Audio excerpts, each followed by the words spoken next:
Lyrics నేను బయట ఎలాగో రిలీజ్ చేస్తున్నానండి, బట్ అన్నీ కొంచెం పిడికిళ్ళు కొడవళ్ళు కాబట్టి త్వరలో నా బేబీస్ పైన ఒక పాట రాశాను, అది రిలీజ్ చేయబోతున్నానండి త్వరలో.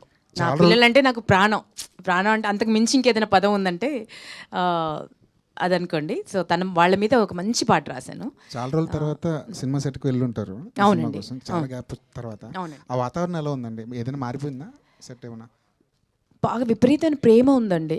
నేను ఇంత ఎక్స్పెక్ట్ చేయలేదు, ఇంత గౌరవం అంత ప్రేమ నేను ఎక్స్పెక్ట్ చేయలేదు. ప్రతి ఒక్కరి దగ్గర నుంచి ఎక్కడ ఏ యాటిట్యూడ్స్ లేవు, ఎటువంటి యూనో పెద్ద చిన్న తారతమ్యాలు లేవు, యూనో టెలివిజన్ బిగ్ స్క్రీన్ ఇవి లేవు.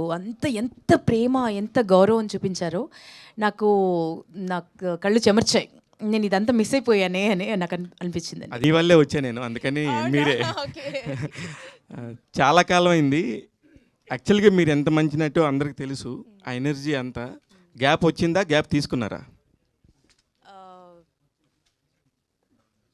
తీసుకోలేదండి ఎప్పుడు. అసలు నేను పుట్టిందే సెల్యులాయిడ్ కోసం అని ఎప్పుడు చిన్నప్పుడు మైక్ పట్టుకున్నప్పుడే ఫిక్స్ అయిపోయాను. ఇంకా ఎప్పుడు తీసుకోలేదు. నా దాకా మంచి యూనో ఓకే అని చెప్పేంత స్క్రిప్ట్స్ రాలేదు. చాలా వస్తూనే ఉన్నాయి, బట్ నేను ఓకే అని చెప్పేంత స్క్రిప్ట్స్ రాలేదండి. ఏంటి స్పెషల్ ఏంటి దీన్ని ఒప్పుకోవడానికి? మరి అన్ని స్క్రిప్ట్లు విని నేను కొత్తగా ఉన్నానండి, డెఫినెట్గా డిఫరెంట్ క్యారెక్టర్, అండ్ డెఫినెట్గా సాంగ్ కూడా one of the reasons. And portray చేసే విధానము అండ్ వారు కన్సీవ్ చేసిన విధానము నన్ను కన్విన్స్ చేసింది. ఒక్కోసారి అలా కొంచెం మ్యాజిక్ జరిగిపోద్దండి. We have to say yes, కొందరికి మనం నో చెప్పలేము, అట్లా జరిగిపోయిందండి. చిరంజీవి గారి బర్త్డేని మీరు సెలబ్రేట్ చేస్తున్నట్టుంది, లేకపోతే త్రిబాణిదారి బార్బరిక్ని చెప్తున్నట్టుంది? రెండు సెలబ్రేట్ చేయబోతున్నాం అండి. ఎందుకంటే నాకు బాగా గుర్తున్నంత వరకు చిరంజీవి గారిది ఒక యాంకర్ వచ్చి వాళ్ళ ఇంటికి వెళ్ళి సెలబ్రేట్ చేసింది ఫస్ట్ నాకు తెలిసి మీరే. అవునండి, అవును. All the very best. Chiranjeevi గారికి కూడా నేనంటే చాలా ఇష్టం.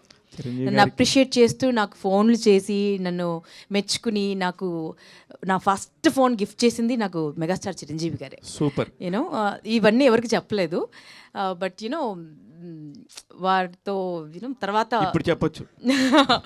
బట్ ఇంతకాలానికి యూనో మెగాస్టార్ చిరంజీవి గారి బర్త్డే రోజు మా సినిమా రిలీజ్ అవుతున్నందుకు చాలా ఇది ఒక ఫెస్టివల్లా ఉందండి నాకైతే. సూపర్. వశిష్ఠ గారు